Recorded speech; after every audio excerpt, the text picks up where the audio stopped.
Sebelumnya, terimalah salam dalam Dharma, Sotihotu, Namo Buddhaya.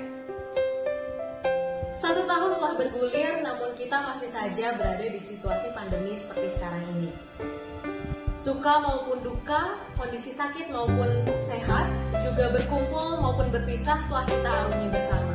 Dan memang pastilah terjadi sebagai bagian dari kondisi duniawi yang tak dapat terpisahkan. Namun kini, kita sudah sampai di penghujung tahun 2021. Pastinya banyak sekali pesan-pesan berharga, mengandung pahit dan manis yang dapat dibagikan kepada rekan-rekan sedama lainnya. Baik dari mereka yang telah berhasil berjuang melawan penyakit yang mematikan ini, maupun pesan-pesan kebajikan yang akan disampaikan oleh Yang Mulia Biku Sangga, maupun salam hangat yang pastinya penuh gelora semangat menyambut tahun baru akan kita saksikan dalam rangkaian. Kita akan menyambut menyongsong akhir tahun 2021 dan menyambut tahun 2022. Di akhir penghujung tahun ini bukan berarti menunjukkan suatu keberhasilan. Karena yang dikatakan berhasilan adalah kita memiliki nilai-nilai kehidupan yang baik dan positif. Karena dalam masa beberapa tahun sebelumnya ini kita mengalami pandemi COVID, tapi sesungguhnya hal itu memberikan suatu pemahaman kepada kita bahwa kehidupan ini memiliki kerentanan seperti yang Sang Guru Agung khotbahkan pada kita semua sebagai umat Buddha. Kita mengetahui bahwa di dunia ini ada 2 jenis penyakit, yaitu penyakit jasmani dan penyakit batin. Mungkin seseorang bisa mengatakan telah menikmati kesehatan jasmani selama 1 tahun atau 100 tahun. Tetapi selain mereka yang telah meninggalkan dan menghancurkan noda-noda batin, adalah sulit untuk menemukan orang yang terbebas dari penyakit batin. Nah, jadi walaupun jasmani kita sehat, tapi kemungkinan besar untuk sesaat pun sulit untuk terbebas dari penyakit batin. Oleh sebab itulah, menyongsong tahun 2022, kita patut mencanangkan pikiran positif yang baik dan berani mengatakan bila ditanya kesehatan, positif sehat.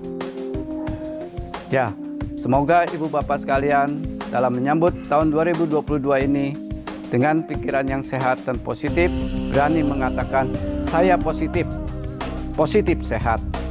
Terima kasih. Sampai sata Bhavantu Sukhi Tata. Semoga semua makhluk tahun berbahagia.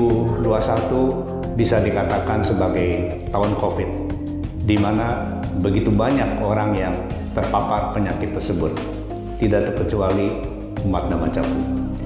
Mari kita dengar testimoni sekaligus motivasi dari beberapa umat yang pernah terpapar COVID-19, baik yang isoman maupun sampai mengalami kondisi kritis dirawat di ICU, yang mana akhirnya bisa survive dan meninggal dunia. Pada bulan Juni, tepatnya sekitar tanggal 20 Juni 2021, saya terpapar COVID-19. Yang saya lakukan pada saat itu hanyalah tetap berpositif thinking, kemudian refleksi diri, mengapa saya terkena COVID. Kemudian intinya sih jangan panik, jangan takut, dan tetap semangat. Virus COVID-19 itu bukan sebuah momok yang memalukan, itu hanyalah sebuah virus biasa yang setiap orang kemungkinan besar akan terpapar, kecuali kita tetap patuhi protokol kesehatan, kemudian tetap vaksin, tetap menjaga jarak dengan yang lainnya, dan yang pasti intinya pola hidup sehat dan positif. Namo Buddhaya. Pada bulan Juni 2021 kemarin, saya terpapar COVID-19 dengan gejala pilek berat hingga hidung tersumbat. Tidak ada gejala lainnya seperti demam, batuk, sakit kepala, maupun sakit tenggorokan. Hanya saja saya kehilangan indera perasa dan penciuman selama 2 hari. Dan di hari ketiga untungnya sudah mulai kembali bisa merasakan.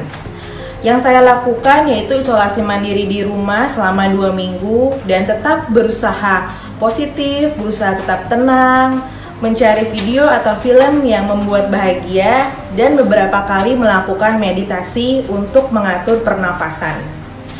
COVID-19 belum berakhir, alangkah baiknya kita selalu waspada dan tetap mematuhi protokol kesehatan. Selamat pagi, Namo Buddhaya. Awal 12 Juli, saya batuk, saya berobat ke dokter Andri. Setelah itu di antigen saya positif. Setelah positif saya ke rumah sakit Bogor Senior. Setelah itu dokter mengatakan keluarga saya bahwa keadaan saya sudah kritis, harapan sangat tipis. Setelah itu saya menyadari selama di ICU karma buruk saya sedang berbuah. Saya siap melepas istri dan keluarga saya dalam keadaan tenang, dalam keadaan bermeditasi. Saran saya, melaksanakan meditasi Dharma harus setiap saat, mengikis loba dosa moha. Semoga bermanfaat. Sabe satta bawantu sikitata. Tak terasa kita sudah berada di penghujung tahun 2021, di mana sesaat lagi kita akan menyambut tahun 2022.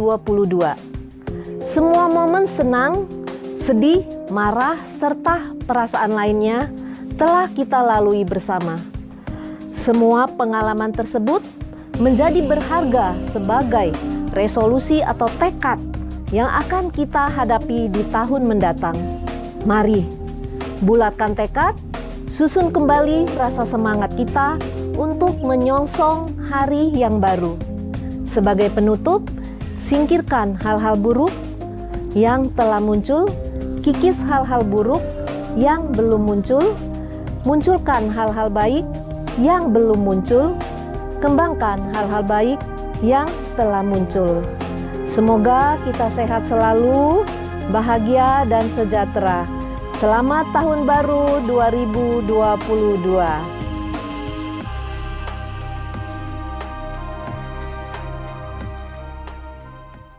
Sama Diti, sama Sangkapo, sama Waca, sama Kamanto, sama Ajiwo, sama Wayamo, sama Sati, sama Samadi, Hiri, Otapa, Meta, Karuna, Mudita, Upaka, Kanti, Soraca, Canda, Wimamsa, Wimuti.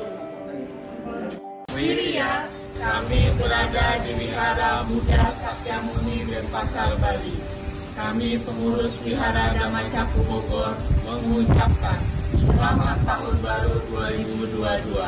Semoga Anda sukses dan bahagia. Sabe satta bawantu sukitata. Saya mewakili PD Magabudi Jawa Barat. Saya mewakili PC Wandani Kota Bogor mengucapkan selamat tahun baru 2022.